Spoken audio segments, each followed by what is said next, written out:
अंतर्राष्ट्रीय महिला दिवस के उपलक्ष्य में पचौर शहर के उत्सव वाटिका में लायंस क्लब उड़ान द्वारा बहुत ही शानदार कार्यक्रम का आयोजन किया गया, जिसमें पचौर शहर के विभिन्न कोने कोने से महिलाएं एकत्रित किया गया। साथ में तहे दिल से वेलकम करती हूँ, उनका स्वागत करती हूँ। अभी पौधारोपण का कार्यक्रम आयोजित किया गया, जिसमें क्लब के द्वारा 25 पौधे ट्री गार्ड के साथ नगर में क्लब मेंबर्स के साथ लगाए गए और उन पौधों के संरक्षण का संकल्प भी साथ ही साथ लिया गया। क्लब के द्वारा समय समय पर शुगर और ब्लड प्रेशर की जांच के लिए कैंप लगाए गए, जिसमें 500 से भी अधिक लोगों को लाभान्वित किया गया। क्लब के द्वारा शासकीय स्वास्थ्य केंद्र में आंखों की जांच और मोतियाबिंद के ऑपरेशन के लिए नेत्र शिविर लगाया गया, जिसमें 300 मरीजों की आंखों की जांच की गई और 140 लोगों को ऑपरेशन के लिए भेजा गया। मरीजों और अटेंडर्स को क्लब के द्वारा भोजन के पैकेट्स भी दिए गए। क्लब के द्वारा ब्लड डोनेशन कैंप में भी पूरा सहयोग दिया गया, जिसमें 100 यूनिट से भी ज्यादा ब्लड का कलेक्शन हुआ। क्लब की महिलाओं ने भी बढ़ चढ़कर इस गतिविधि में अपना हिस्सा लिया। समय समय पर अन्य गतिविधि के रूप में डॉक्टर्स डे सेलिब्रेशन किया गया, जिसमें शहर के सीनियर्स डॉक्टर्स का क्लब के द्वारा सम्मान किया गया। टीचर्स डे पर क्लब के द्वारा क्लब के टीचर्स के साथ साथ शहर की सीनियर टीचर्स का भी सम्मान किया गया। लॉयंस क्लब की एक और महत्वपूर्ण एक्टिविटी फूड फॉर हंगर के तहत क्लब द्वारा दिहाड़ी मजदूरों, गरीब बच्चों, बस्तियों में जाकर, अस्पतालों में जाकर भोजन कराया जाता रहा है। जब भी फूड एक्टिविटी कराई गई तो मेडिकल ऑफिसर्स के द्वारा फूड टेस्टिंग करने के बाद ही भोजन वितरण किया गया। साथ ही नवरात्रि पर कन्या भोज, अन्नकूट, प्रसादी आदि गतिविधियों में भी क्लब के द्वारा समय समय पर गतिविधियां की जाती रही हैं। विशाल चुनरी यात्रा का स्वागत, चिल्ड्रंस डे सेलिब्रेशन, गांधी जयंती जैसे कार्यक्रम भी क्लब के द्वारा किए गए हैं। गरीब कन्याओं के विवाह में 11 पीतल के गगरे भेंट किए गए। सराय भवन नगर परिषद पचौर में सफाई कर्मचारियों को सर्दी से बचाव के लिए गर्म वस्त्र, टोपे, मोजे दिए गए, जिसमें 70 सफाई कर्मचारी लाभान्वित हुए। पचौर के पास ग्राम करौंदी के शासकीय विद्यालय में जाकर शिक्षक सामग्री वितरण की गई और साथ ही बच्चों में होने वाले कैंसर से बचाव के लिए क्लब के द्वारा डॉक्टर के द्वारा सेमिनार भी दिया गया। और मकर संक्रांति के पर्व पर शासकीय कन्याशाला विद्यालय में जाकर बच्चों को स्वेटर वितरण किए गए। साथ ही पतंग और मिठाइयाँ देकर बच्चों के बीच त्योहार मनाया गया।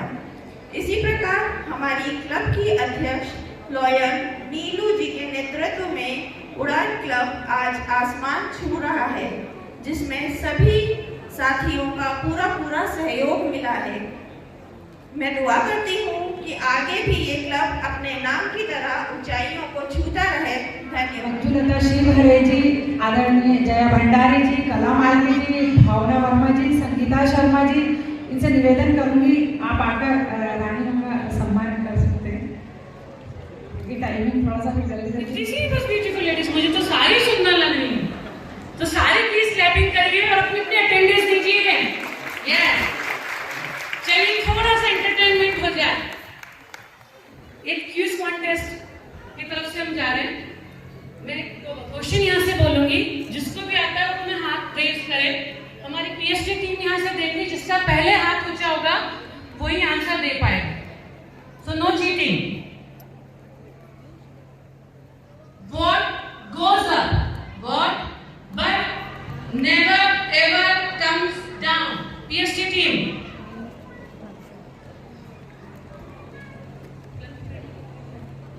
Isha ji. Yes, right answer. Your age. ऐसी कौन सी सब्जी है जिसमें ताला और चाबी दोनों आते हैं? हो माय गुडनेस, कौन? Which one?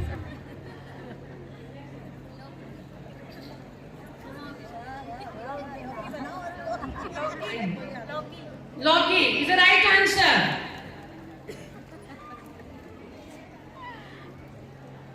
अब हम फिर थोड़ा सा प्रोग्राम की तरफ जाते हैं। बीच बीच में हम ऐसे क्वेश्चंस पूछेंगे, so be ready for that one.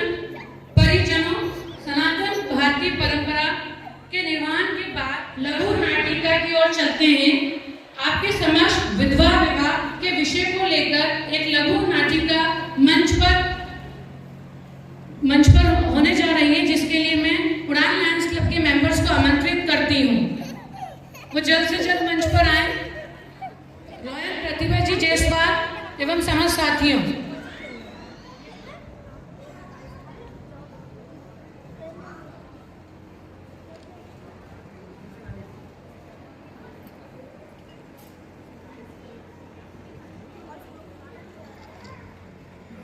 पूर्ण व्यवहार व विधवा महिला के साथ तिरस्कार पूर्ण व्यवहार किया जाता है। तो लीजिए, आपके सामने पेश है इस नाटक का पहला दृश्य, जिसमें पुरुष मोहन की पत्नी का देहांत हो गया है और दूसरी ओर एक महिला रमा के पति का देहांत हो गया है। ओह मारा राम जी, अब मैं कैसे जीऊंगी? कहाँ चले गए? अब मैं कैसे जीऊंगी, कैसे रहूंगी? ऐसी कुलक्षणी मेरे घर में आई, मारा छोड़ा है, कहाँ गए? दिन भर चला करती थी, उन्हें रान डालियो, छोड़ा है, चैन से जीने नहीं दियो, मारा छोड़ा है, जीने तो। हे भगवान, ये नाश बेटी, भाई भाभी तुम्हारा भैया खा गई या तो हमारा भैया ऐसी नजर लग गई कि जीती जी मार डाली और इन्हें तो अभी कई उम्र थी हमारा भैया खा गई या तो। मम्मी, दीदी आप थोड़ा शांत होइए, उस पे भी दुख पड़ा है, आप इतना क्यों उसे कोसे जा रही हैं? उसमें उसकी क्या गलती थी? अरे भाभी, तुम तो चुप ही रहो, सही तो कह रही है वो, इसकी वजह से गयो छोरो, अच्छो तो बिचारो। अब एक जगह बैठी रही जाए, घूम टोकाड़ के लिए मुंडो मत दिखा दे, तू अब शगनी होगी, हल्दी मेहंदी से दूर रह जाए। और भाभी था कि साड़ियां नई नई और मेकअप को सारो सामान, चूड़ियां सब मोड़ दी थी। तो अब था कि कई काम में नहीं आ गई सब सामान, मुंह पहनूंगा आप तो। बस करो दीदी, बस करो, थोड़ी शांत तो रहो। चटाई पे ही सो जाए, लंबा घूंघट ठाड़ के दीजिए हवे, और मेकअप मत कर दीजिए। घणो शौक है तो घूमवा फिरवा कर मेकअप करवा को, एक जगह बैठी दीजिए। बेटा अपना ध्यान रखिए। ठीक है ना?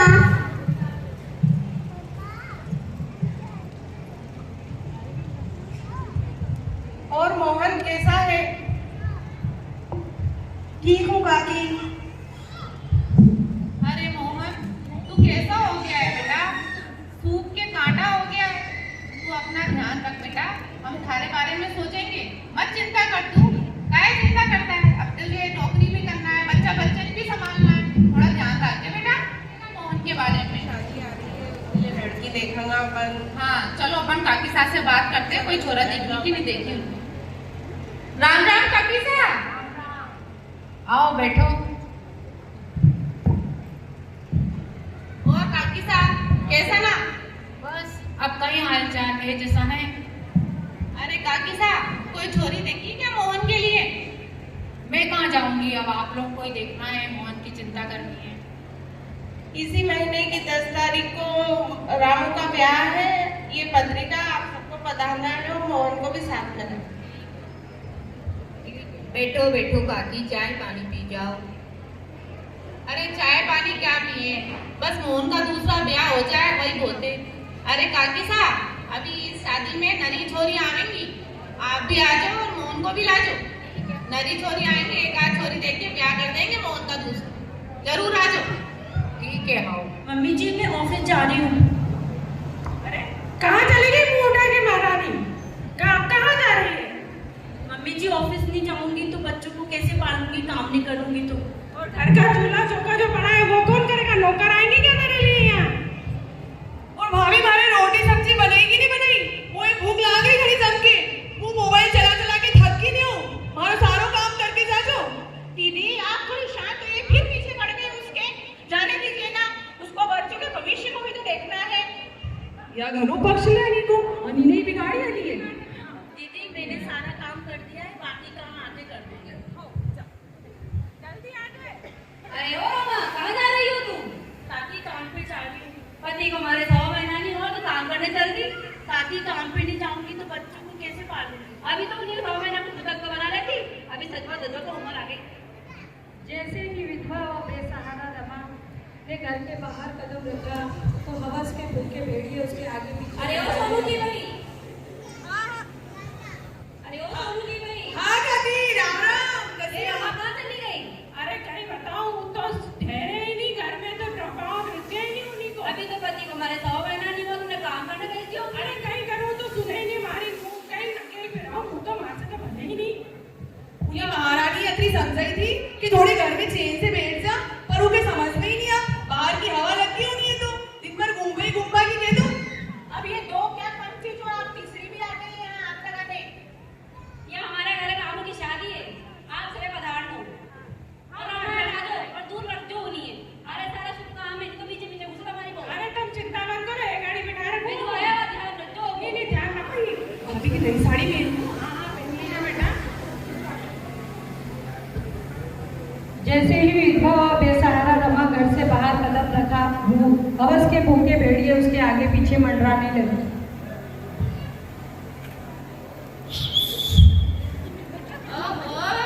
जाने मन, अरे कहाँ जा रही हो जाने मन? अरे अकेले अकेले कहाँ जा रही हो? तुम्हारा अकेलेपन दूर करने आए क्या? अरे जाने मन, सुनो तो। जिसमें मोहन के परिवार तथा रमा के परिवार दोनों को आमंत्रित किया गया है।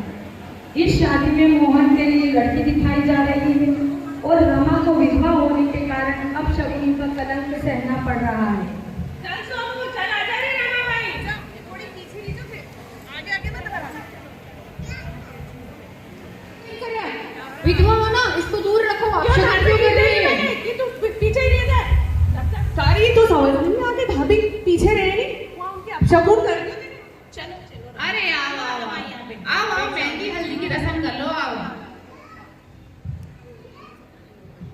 चलो रमा, चलो मेहंदी करेंगे। चलो चलो चलो। अरे विधवा, अरे ये क्या किया अपशगुनी तुमने? पूरा शगुन के कारण ने अपशगुन कर दिया। फेंको इस थाली को। नई थाली लाओ तो लाओ। सारा काम बिगाड़ दिया इन्हें तो अपशगुन कर दिया। अरे इसको तुम क्यों लाई है इस विधवा को इस थाली में? अरे काकी साहब, ये देखो मैंने बिंदी तोड़ी बहुत चौकी है, खुश रहो सौभाग्यवती हो। अरे मोहन, देख तो तेरे बच्चन के लिए ये चोरी देखी मैंने, देख तो कैसी। जैसा माँ चाहे। हाँ, तुम्हारे बच्चन को सबको संभाल लेगी। इसको ब्याह करा दो अब जल्दी से। गुजर जाते हैं। 20 वर्षों बाद मोहन अपने बच्चों के साथ खुशी खुशी जीवन यापन कर रहा है। ये देखिए वो कैसे अपने बच्चों के साथ सेल्फी ले रहा है। वहीं दूसरी ओर रमा ने भी मेहनत मजदूरी करके अपने बच्चों का पालन पोषण कर लिया है, पढ़ा लिखा कर उन्हें नौकरी से लगा दिया। समाज का सबसे बड़ा अभिशाप है।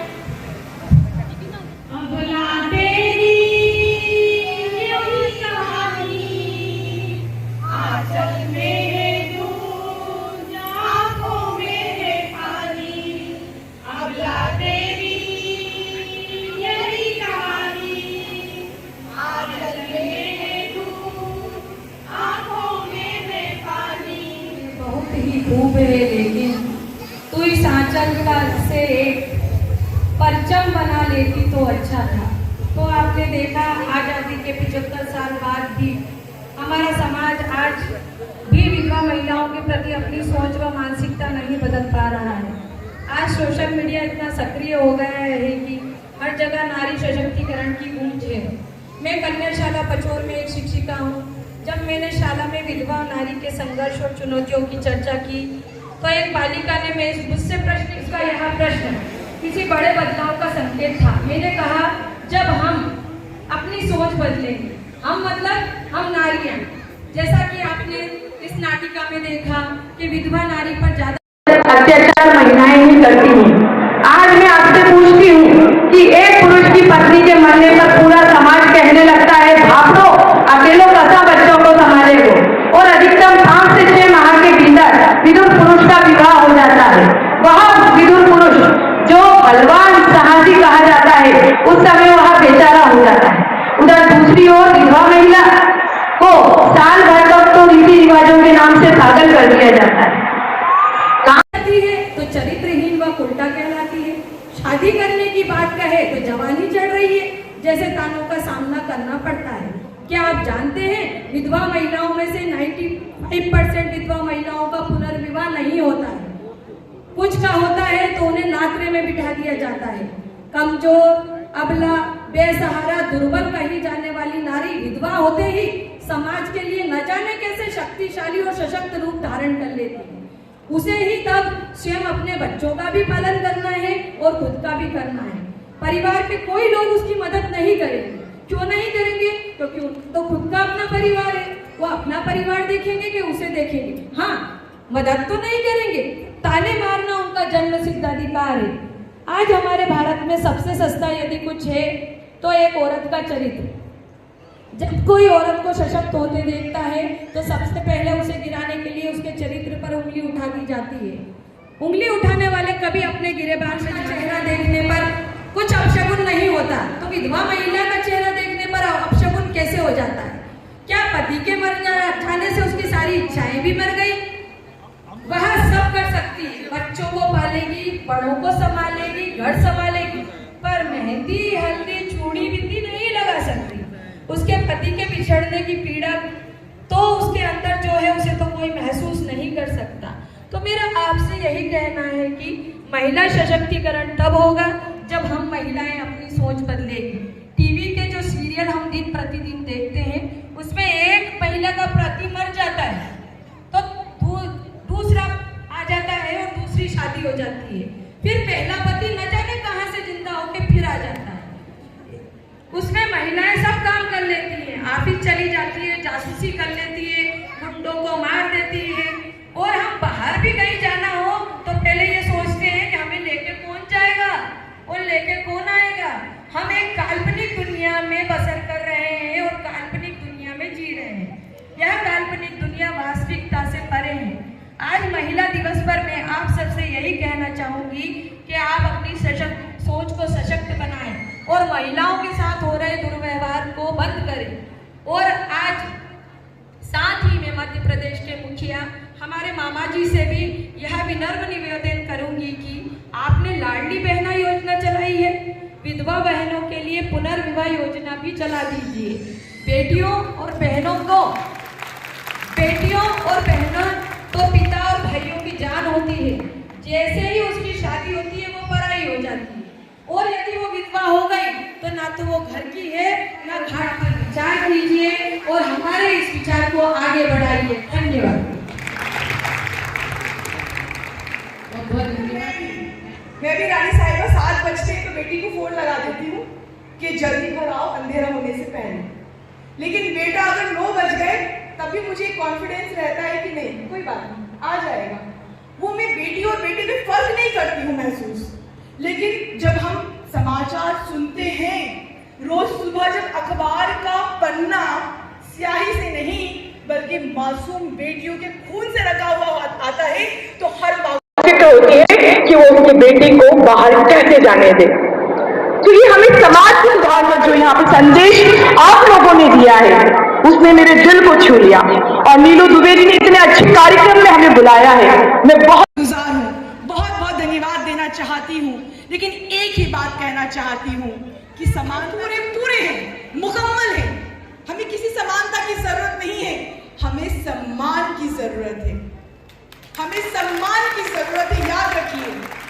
चाहे घर में हम देखते हैं कि जब हम छोटे होते हैं तो पिता के संरक्षण में रहते हैं, थोड़े बड़े होकर कॉलेज जाते हैं तो भाई के संरक्षण में रहते हैं, शादी होकर जाते हैं पति के संरक्षण में रहते हैं, फिर बच्चों के संरक्षण में रहते हैं। लेकिन इस पूरे परिवार की जो आधारशिला है वो औरत है, और औरत शब्द अपने आप में एक बहुत बड़ी ताकत है, बहुत बड़ी ताकत है। सिर्फ यही संदेश देना चाहूंगी, अंतर्राष्ट्रीय महिला दिवस की सभी को शुभकामनाएं। मैं बहुत ज्यादा नहीं बोलूंगी क्योंकि मुझे भी रानी साहिबा को सुनना है, और रानी साहिबा के लिए ये पंक्तियां जरूर कहना चाहूंगी कि नारी जीवन के सांचे में, नारी जीवन के सांचे में कुछ ऐसे ढल जाना, नाज करे ये दुनिया सारी, काम कुछ ऐसे कर जाना, काम कुछ ऐसे कर जाना। और बात समानता की नहीं, सम्मान की है। यही संदेश मेरी तरफ से है। आपने मुझे बुलाया, शुक्रिया, बहुत बहुत धन्यवाद। जय हिंद। नीलू दुबे जी, और धन्यवाद लायंस क्लब जो आप लोगों ने मुझे ये मंच दिया, यहाँ बुलाया, और धन्यवाद पचोर की महिलाएं जो इतनी बड़ी संख्या में इतनी खूबसूरत शाम हमारे साथ बिताने के लिए आई हैं। बहुत बहुत धन्यवाद आप लोगों का। और मुझे यहाँ आकर बहुत अच्छा लग रहा है। मैं एक एक चेहरे को याद करने की कोशिश कर रही हूँ कि मैं दोबारा मिलूंगी तो आप लोग याद रहेंगी कि नहीं रहेंगी। तो मैं बहुत गौर से देख रही हूँ, और जिस चेहरे को देख रही हूँ उसमें मुझे सुंदरता नजर आ रही है। तो मैं कैसे आप सब लोगों को याद रखूंगी मुझे मालूम नहीं, लेकिन मैं चाहती हूँ कि एक एक चेहरा अपने नाम के साथ मेरे दिल में हमेशा याद बन के रहे। तो इस शाम को इतना खूबसूरत बनाने के लिए और हम सब लोगों को यहाँ बुलाने के लिए नीलू और आप सब लोगों का बहुत बहुत धन्यवाद।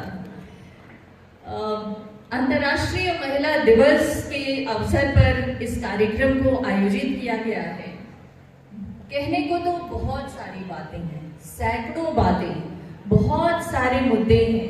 कुछ आप अपने जीवन में महसूस करते होंगे, कुछ मैं अपने जीवन में महसूस करती हूँ, कुछ हर एक स्त्री जो यहाँ पर मौजूद है सबको अपने अपने तरीके से अपने अपने जीवन में कुछ न कुछ ऐसी भावना उठती होगी जो कचोटती होगी कि हमें समानता का अधिकार क्यों नहीं। हालांकि नूरी कहती हैं कि हमें समानता नहीं, हमें सम्मान का अधिकार चाहिए। मैं भी कुछ हद तक इस विचार से सहमत हूँ कि स्त्री और पुरुष दोनों का एक अलग तरह का अस्तित्व है, दोनों अलग तरह के जीव हैं और दोनों का अलग तरह का काम है। तो हम अधिकारों की समानता की बात करें, मगर हम अपने आप में अपने होने को एंजॉय करें, अपने होने को लेकर खुश रहें, आनंदित रहें और सम्मान के साथ जिए। असल बात ये है। तो अंतर्राष्ट्रीय महिला दिवस या महिलाओं का कोई भी दिवस मेरे हिसाब से पुरुषों की आलोचना करना या उनके लिए बराबरी की लड़ाई लड़ना, हम उनसे बराबरी की कोई लड़ाई लड़ें, ऐसा मेरा कोई उद्देश्य नहीं है। लेकिन बहुत सारे ऐसे मुद्दे हैं, कुछ मुद्दों पर मैं आप लोगों का ध्यान आकर्षित करना चाहूंगी। मुझे लगता है कि शुरुआत में इस प्ले के उदाहरण से करना चाहती हूँ। अभी आपकी शिक्षिका थी जिन्होंने शायद इस प्ले की रचना की थी और उसको आयोजित करवाया था।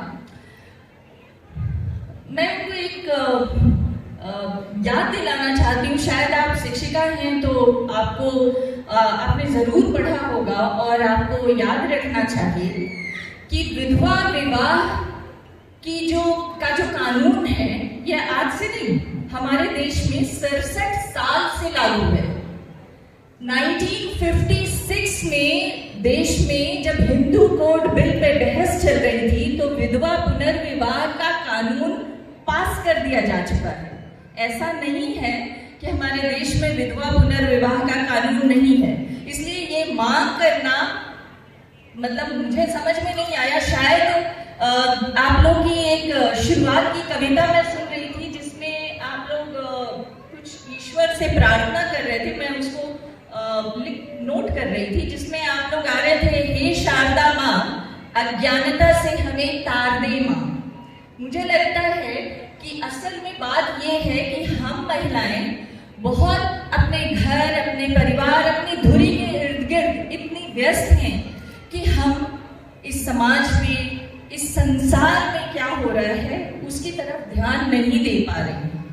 लेकिन सच यही है कि हमारे देश में विधवा पुनर्विवाह का कानून है और 1956 से बना हुआ ये कानून है। तो आज इसकी डिमांड करने की जरूरत नहीं है, एसर्ट करने की जरूरत है। आप एसर्ट कीजिए और अपने हक की मांग रखिए, ये तो बात समझ में आती है। यही नहीं, मैं एक बात और बताना चाहूंगी। हमारे देश में एक जब हिंदू कोड बिल पर बहस हुआ था तो संविधान सभा में यह बहस बहुत जोर से चली थी कि अगर विधवा का पुनर्विवाह हो जाता है तो उस विधवा को पुराने मतलब उसके दिवंगत पति का अधिकार होगा कि नहीं होगा। मैं आपको ये भी बताना चाहूंगी कि देश की सुप्रीम कोर्ट ने साल 2008 में एक केस का फैसला सुनाते हुए ये कहा था कि दिवंगत पति के अगर महिला सोल उसकी अधिकार रखती है, मतलब अगर कोई पुरुष अपने परिवार में अकेला संतान है और उसकी पत्नी विधवा हो जाती है और वो दोबारा विवाह करना चाहती है तो पुरुष की पूरी संपत्ति की अधिकारी है। यानी पुनर्विवाह के बाद भी पत्नी को अपने दिवंगत पति के संपत्ति में पूरा अधिकार है। हमारे देश में कानून है, सिर्फ मुश्किल ये है कि हमें उसके बारे में पता नहीं है। तो मैं इतना कहना चाहूंगी कि जब आप लोग यहाँ पर अंतर्राष्ट्रीय महिला दिवस मनाने के लिए इकट्ठा हैं तो छोड़िए अंतर्राष्ट्रीय, आप तो राष्ट्रीय महिला दिवस मनाइए और राष्ट्रीय में छोड़िए, प्रदेश और पचोर की महिला दिवस मनाने की शुभारंभ कीजिए। मैं पत्रकार रही हूँ, मैं पत्रकारिता के नाते हर देश प्रदेश और राज्यों में क्या घटनाएं हो रही हैं, आपके इलाके में क्या घटनाएं हो रही हैं, रोजाना पढ़ती रहती हूँ और अनेक महिलाएं मुझसे मिलने भी आती हैं। आपके इस इलाके की महिलाएं करीब 5 साल पहले मेरे पास आई थी और वो मुझे बोलती थी कि हमारे यहाँ नात्रा की प्रथा है जिसमें महिलाओं का बेहद शोषण होता है और आप लोग अगर इस नात्रे की प्रथा को किसी तरह से रुकवा दें तो महिलाओं का बहुत भला होगा। अफसोस कि मैं उसमें कोई मदद नहीं कर पाई, लेकिन मेरे दिल में ये कचोट है कि काश हम इस नात्रे की प्रथा को खत्म कर सकते तो महिलाएं कम से कम इस राजगढ़ जिले में रहने वाली महिलाओं को इस नात्रा की कुप्रथा से आजादी मिल जाती और तब शायद आप लोग सचमुच इस जिस महिला दिवस को मनाने के लिए इकट्ठे हैं उस महिला दिवस का एक सकारात्मक पहलू, एक मनाने का मतलब एक जो सकारात्मक अंदाज है वो प्रस्तुत कर पाते। मुझे लगता है कि पहली कोशिश, अगर आप यहाँ पर इतनी बड़ी तादाद में महिलाएं इकट्ठी हैं, जागरूक हैं, जानना चाहती हैं, कुछ अलग करना चाहती हैं, अपने आप को साबित करना चाहती हैं, तो आपको सबसे पहला काम ये करना चाहिए कि इस स्पेशली इस राजगढ़ जिले से जो नात्रा की प्रथा है, अगर एक एक महिला की भी नात्रा की प्रथा को रोकने के लिए आगे आएगी तो कम से कम इस कुप्रथा से महिलाओं को आजादी मिलेगी और यही आजादी असल में महिला दिवस कहलाएगी। रही बात विधवा पुनर्विवाह की, मैंने आप लोगों को बताया कि कोई भी जब इस तरह की संस्थाएं काम करती हैं तो उनको अपने आसपास देखना चाहिए, उनको थोड़ा समाज और थोड़ा कानून की जानकारी होनी चाहिए। मुझे खुशी है कि आप लोग समाज के बीच में जो घटनाएं हैं, जो कुप्रथाएं हैं या जो एक मतलब पिछड़ी हुई सोच है उसको बहुत अच्छे और संवेदनशील तरीके से समझ रहे हैं, क्योंकि ये जो आप लोगों ने प्ले किया ये एक्चुअली बहुत ही अच्छा प्ले था। मेरे अंदर भी इस नाटक की कुछ पंक्तियां घूम रही हैं और मुझे लग रहा है कि शायद आप लोगों ने बहुत अंदर तक महसूस कर इस प्ले को अंजाम दिया। तो जब आप सामाजिक कुरीतियों को, कुप्रथाओं को और एक अन्यायपूर्ण रवैये को समझ रही हैं तो उससे लड़ने का साहस भी पैदा कीजिए। समझ आपको आगे बढ़ने का साहस देता है। महिलाओं के साथ समस्या ये है कि वो सब चीज़ों को समझते हुए साहस नहीं कर पाती। वो सुंदर है, वो खूबसूरत है, वो संवेदनशील है, वो समाज को समझती हैं, मगर वो अपनी सोच के साहस को जाहिर नहीं कर पाती।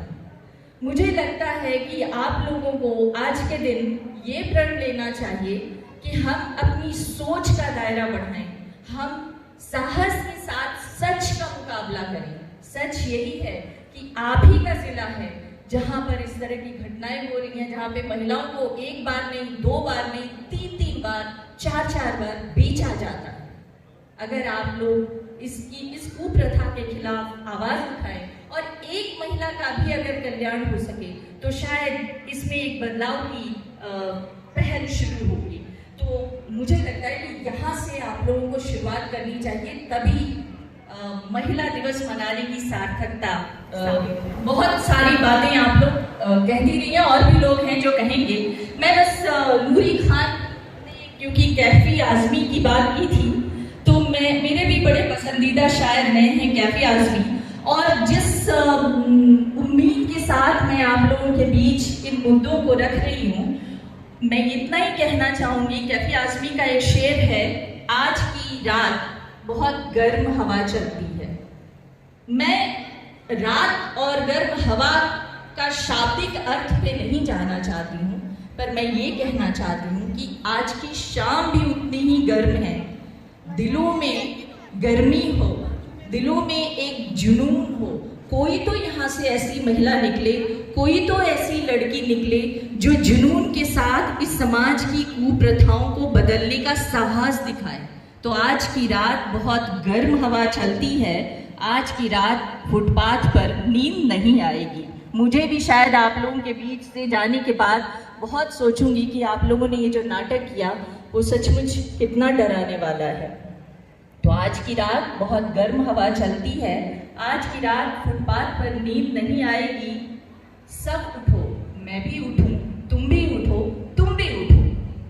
कोई खिड़की इस दीवार में खुल जाएगी। तो अपने जो बंद दरवाजे हैं उसकी खिड़कियां खोल दीजिए, अपने सोच की खिड़कियां खोलिए, तो आपको एक नई दुनिया दिखेगी। मैंने ऐसे बहुत सारे उदाहरण देखे हैं, बड़े छोटे छोटे प्रयासों से बहुत बड़े बड़े काम हो जाते हैं। क्योंकि अगर हम अपने जीवन की जो संघर्ष हैं, जो मुश्किलें हैं, अगर हम नहीं आगे आके बात करेंगे, अगर हम नहीं सोचेंगे कि इसको बदलने की पहल करनी है, तो कोई दूसरा नहीं आने वाला। हम समझ रहे हैं कि हमारे साथ एक असंवेदनशील, अन्यायपूर्ण व्यवहार हो रहा है, तो उसको बदलने की पहल भी हमें ही करनी होगी। तो अपने अपने सोच की दीवार में एक खिड़की बनाइए और उससे बाहर देखने की कोशिश कीजिए। जब आप बाहर देखेंगी तो दुनिया और भी ज़्यादा खूबसूरत लगेगी। हमें जो प्रिविलेज हासिल है, वो जो डिप्राइव्ड लोग हैं, जो वंचित लोग हैं आज़ादी से, सुविधाओं से, सम्मान से, उनको अगर हम थोड़ा सा हाथ पकड़ के आगे ले जाए तो शायद ये महिला दिवस मनाने की सबसे बड़ी सार्थक पहल होगी। मैं आप लोगों को इसी नोट के साथ, इसी उम्मीद के साथ छोड़ जाती हूँ कि आप लोग अपने अपने सोच की खिड़कियाँ खोलिए और आगे बढ़कर देखिए, कहीं कोई खुला रास्ता मिलेगा, कहीं कोई खुली हवा आएगी, और जब खुली हवा आएगी तो आपके सोच के दायरे बढ़ेंगे और आप लोग बदलाव की पहल कर सकेंगी। बहुत बहुत धन्यवाद लायंस क्लब, बहुत बहुत धन्यवाद यहाँ पर पचूर की महिलाएं और सम्मानित गण। मुझे अच्छा लगा यहाँ आकर, लेकिन मैं जब भी अगली बार आऊँगी तो मुझे आप में से कोई एक महिला, कोई एक लड़की ऐसी मिलनी चाहिए जो हाथ पकड़कर किसी का ले आए और कहे कि मैंने इसकी ज़िंदगी बदली है। काश ऐसा हो तो मुझे यहाँ दोबारा आने में बहुत अच्छा लगा।